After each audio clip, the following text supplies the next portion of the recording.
Tutoriel de la fiche de poste en 3 étapes sur Profil Cadre Sup. Connectez-vous au service en ligne, avec votre profil autorité responsable, ou gestionnaire de saisie.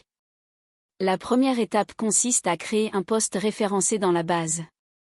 Depuis la barre de menu, sélectionnez « Poste », puis « Créer un poste ». À l'écran s'affiche « Nouveau poste » contenant 3 onglets à renseigner. Sélectionnez, dans la liste déroulante, le type de poste qui correspond à la catégorie du poste. Rédigez l'intitulé du poste, au masculin et au féminin. Saisissez la date de création du poste.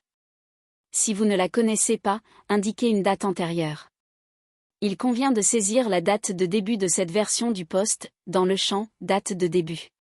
Depuis la liste déroulante, sélectionnez l'unité structurelle à laquelle est rattaché ce poste. Il s'agit d'un regroupement de ministères ou de grandes thématiques. Ensuite, renseignez l'administration d'emploi. Cette appellation fait référence à un ministère ou une structure, rattachée à l'unité structurelle. Enfin, l'entité de gestion désigne l'entité spécifique pouvant intervenir en lecture ou en modification sur la fiche agent ou la fiche de poste. Choisissez entre 1 et 3 domaines fonctionnels. Ils représentent les grandes thématiques ou champs ministériels couverts par le poste. Renseignez la fonction. Dans notre exemple, il s'agit de sous-directeur. Enfin, indiquez le pays et le code postal. En saisissant le code postal, la région, le département et la ville sont automatiquement complétés. Validez en cliquant sur « Page suivante » pour accéder à l'onglet « Compétences ». Vous pouvez sélectionner jusqu'à 12 compétences pour un poste référencé, grâce au bouton « Ajouter ». Il est conseillé d'en ajouter, au minimum 6 compétences. Pour faciliter la sélection des compétences, vous pouvez saisir les 3 premières lettres.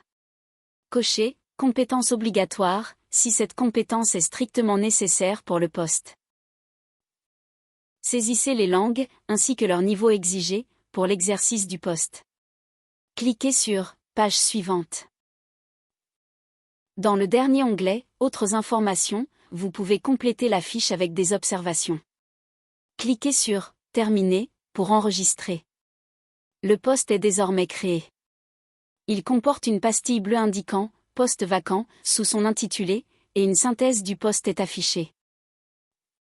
Dans l'onglet « Identification », retrouvez pour le poste son identifiant unique. Vous pourrez utiliser cet identifiant pour affecter ce poste à une fiche agent. Si le poste a évolué, il est possible d'ajouter une version du poste. Dans l'onglet « Autres informations », sous « Historique des versions », cliquez sur l'icône crayon pour apporter une modification. Indiquez la date de fin de la version actuelle. Et enregistrez cette modification. Il convient ensuite de créer une nouvelle version de ce poste. Cliquez sur « Ajouter ». Vous pouvez apporter la modification de cette nouvelle version, comme par exemple la modification de l'intitulé du poste, à indiquer au masculin et au féminin. Vérifiez la date de début de la version et enregistrez la modification. La nouvelle version du poste est désormais ajoutée. Profil Cadre Sup permet de réaliser un matching, c'est-à-dire une recherche de correspondance entre les postes référencés dans la base et les profils des agents. Pour découvrir la liste des agents qui correspondent au poste, cliquez sur « Agents correspondants au poste ». Les résultats du matching, donnés à titre indicatif, affichent un pourcentage de correspondance. Vous pouvez filtrer ces résultats grâce à l'entonnoir situé à droite de l'écran et ainsi affiner votre recherche. Par exemple, en précisant l'unité structurelle. Cliquez sur « Filtrer » afin de consulter les nouveaux résultats. Le tutoriel touche à sa fin. Créez, mettez à jour et suivez les agents et postes de votre périmètre sur Profil Cadre Sup. Découvrez d'autres tutoriels dont celui sur la fiche agent en 4 étapes.